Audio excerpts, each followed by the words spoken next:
내각 책임제로 들어서게 되니까 이때 이 혁명의 정부가 이 장면 정부 아니겠습니까? 예, 그러니까 이제까지 이야기하지 못했던 막 그냥 반공 체제 속에서 막 그냥 막 찍어 누르고 막 조봉암 막 사형 그다음 막 경향신문 폐가 막 이랬잖아요. 그러니까 얘기를 제대로 못했단 말이야. 그런데 이제 어쩌면 혁명에 의해서 장면 정부 들어선 거 아닙니까? 이제 하고 싶은 거 민주주의 마구마구 얘기하는 거예요. 그런데 이렇게 마구마구 이야기하고 있는 어떤 이런 상황을 위기라고 판단한 사람들이 있어요. 그들이 누구냐면 그들이 바로 박정희를 중심으로 한 정치군인들이에요. 그러니까 그들의 입장인 거예요. 지금 북한하고 대치하고 있는데 이거 특수한 상황인데 이것도 해라 저것도 해라. 지금 우리 그런 상황 아니야. 그러다 북한 초동 어떡할 건데? 전쟁할 거야? 이건 아니지. 라고 이야기를 하면서 바로 5.16 군사 정변을 일으킵니다. 그러니까 4.19 혁명으로 들어섰던 그 혁명정부, 장면정부를 부정해버린 거예요. 자, 이 정변, 이 정치군인들이 박정희를 중심으로 한 이 정치군인이 등장한 것이죠. 근데 그러면 안 돼요. 군인들은 나라를 지키는 일을 하는 거야.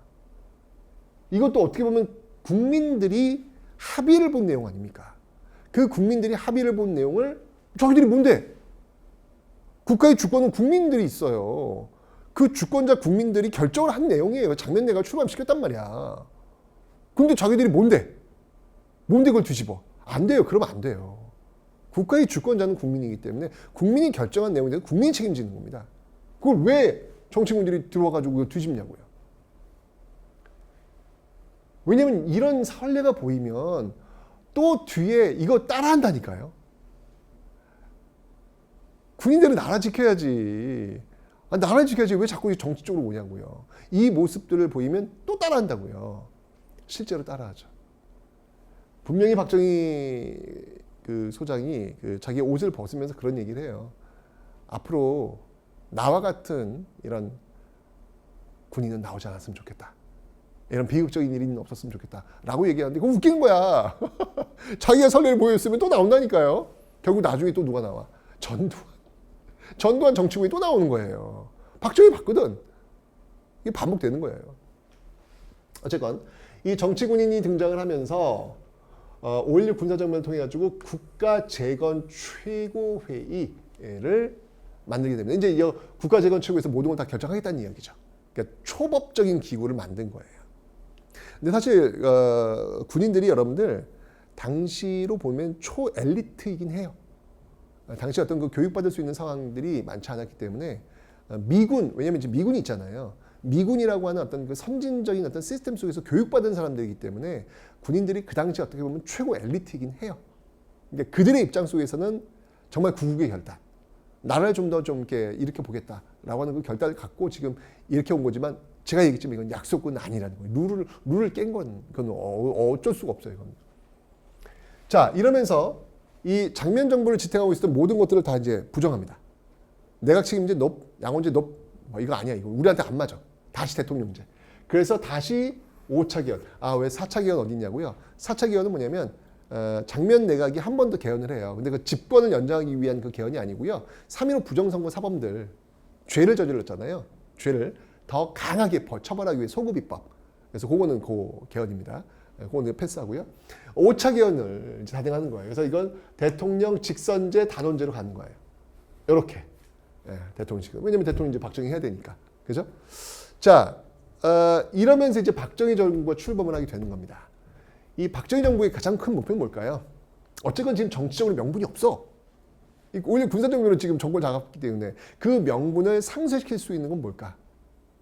가난으로부터 해방이에요. 어쨌건 정적 명분이 없기 때문에 무슨 일이 있더라도 이 정말 거지 같은 나라, 너무 가난했거든. 이 가난한 나라를 어떻게든 잘 살게 해줘야 명분을 얻을 거 아니에요. 명분을.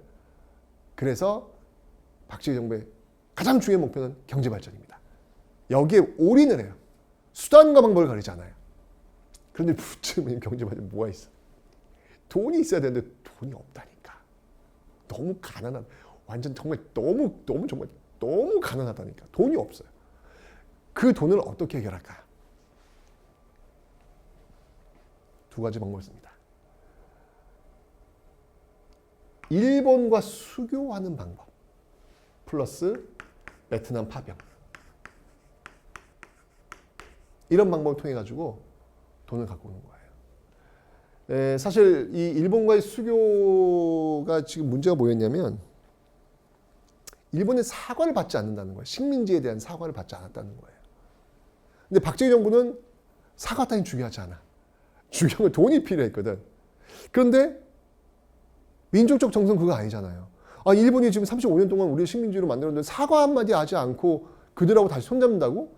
있을 수 없는 일이죠, 이거는요. 근데 박정희 정부는 중요하지 않아. 일단은 경제 발전이 중요하니까.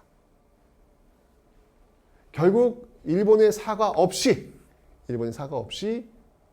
수교를 강행하려고 하니까 6.3 시위. 엄청났죠. 4.19 혁명이 뒤에 이어가지고 또 6.3 시위가 엄청나게 벌어지게 되는 거예요. 6.3 시위가 벌어지게 되는 것이죠.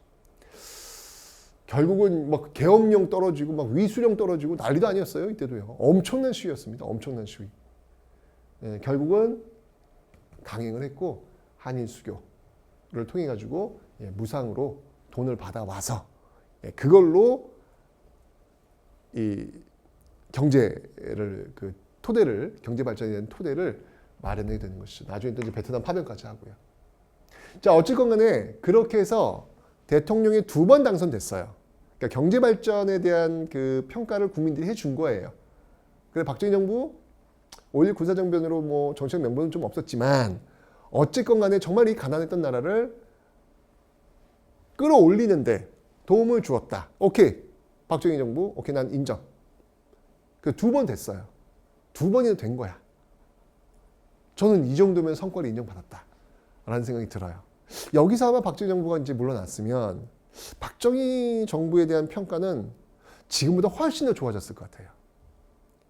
그런데 문제가 발생합니다. 2번 됐어요. 그럼 어떻게 해야 돼요? 너 얘기했잖아. 물러나면 되는 거예요. 그게 룰이니까, 약속이니까. 그런데 여기서 또 약속을 깨요. 한 번만 더 하겠대. 한 번만 더 하겠대.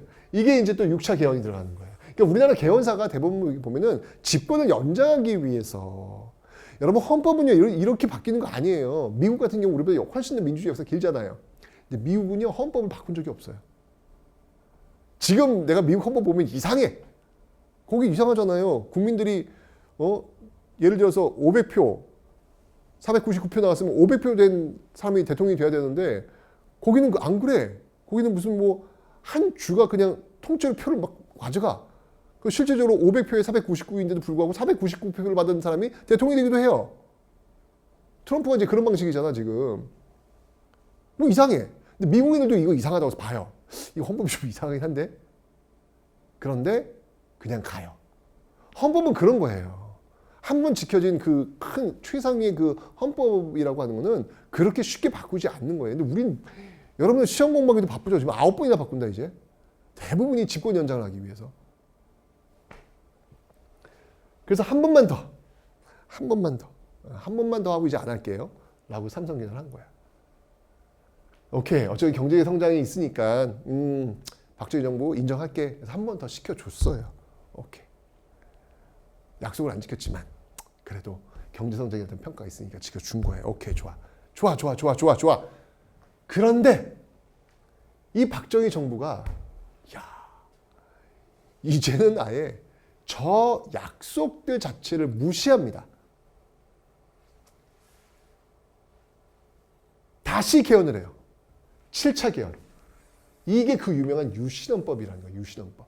유신헌법은 뭐냐면 대통령 종신제. 여러분들 기억나요? 그 이승만 정부 때 4.4.5입 개헌, 2차 개헌. 그 4.4.5입 개헌이 뭐예요? 초대 대통령에 한해서 중임 제한을 철폐한다는 거였죠. 그러니까 죽을 때까지 대통령 선거에 나올 수 있도록 열어준 거예요. 그게 4.4.5입 개헌이에요. 근데 이 유신헌법은 대통령 선거에 나온 게 아니라 그냥 대통령을 계속할 수 있도록, 아니 대통령 선거에 나와서 떨어질 수 있잖아요. 그 기회 자체를 없애버린 거야. 그러니까 죽을 때까지 대통령이 될 수 있는 길을 열어준 거야. 이게 유신헌법이야. 야, 이건 민주주의가 아니죠. 이건 거의 제왕적 통치 질서. 라고 봐야 되는 것이죠.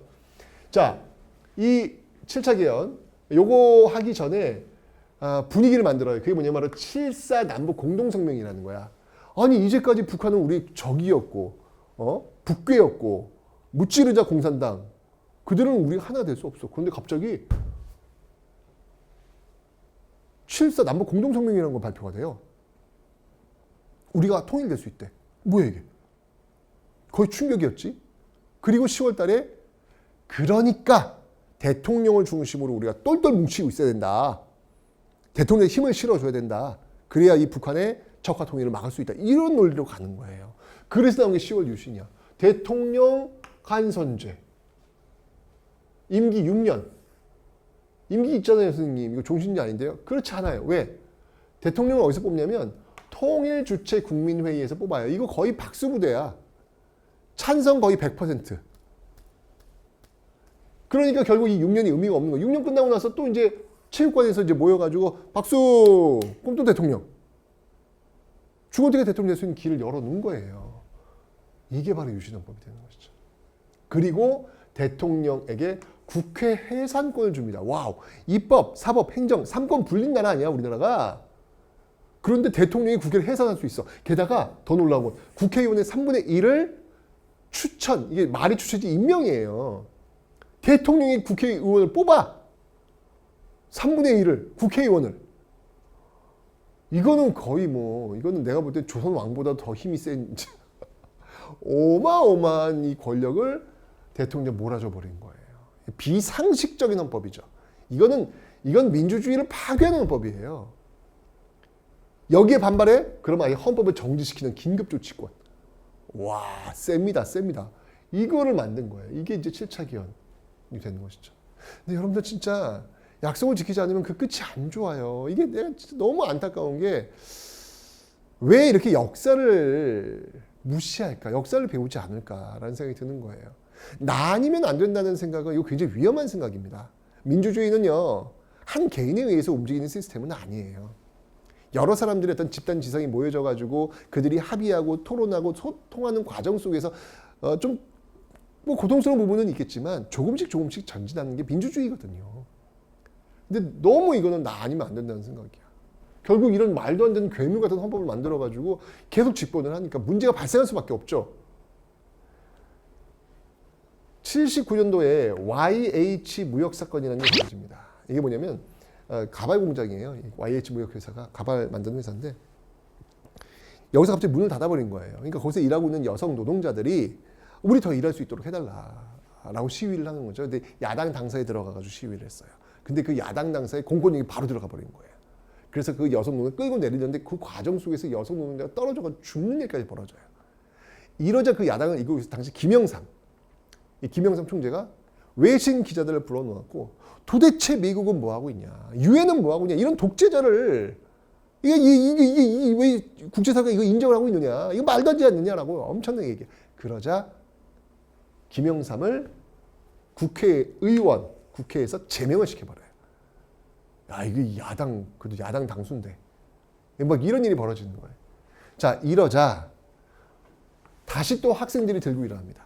이거는 아닌 것 같다. 이거는 정말 이거야말로 독재다.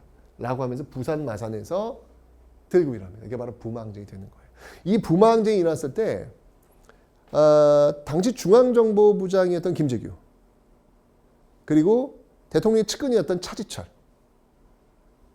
이 두 세력이 부딪혀요. 차지철은 탱크로 밀어버리면 됩니다. 중앙정보부장 김재규는 지금은 그런 상황은 아닌 것 같다. 굉장히 위험한 상황인 것 같다. 결국 김재규가 차지철과 박정희에게 총을 쏘는 12.16 사태가 벌어지게 되면서 박정희 정부가 이제 무너지게 된 거죠. 근데 여기까지 이렇게 경제 성장하고 이렇게 했으면 이런 끝이 아니었을 거 아니야. 너무 비극적인 거예요. 너무 비극적인 거야. 이게 바로 1979년 11월 사태.